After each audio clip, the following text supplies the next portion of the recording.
Which is better, local SEO or paid search?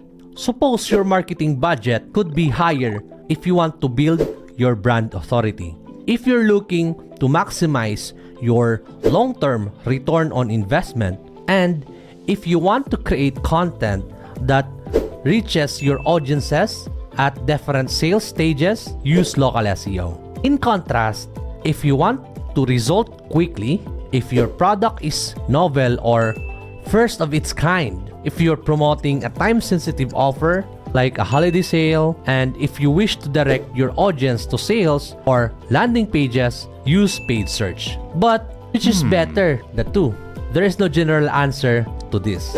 It depends on your business type, current situations, goals, and marketplace. Both are valuable marketing investment and should use together. Local SEO is the best cost-effective to drive new business because investing in a regional SEO strategy leads you to more companies than running a successful paid search campaigns. Paid search is less localized than your website, while Google's universal search puts you right on their homepage. Therefore, consumer can find you much faster when looking for what you sell in their locality. And if your business can serve a global audience, paid search might give you better results because paid search will allow you to reach a wider audience. Okay?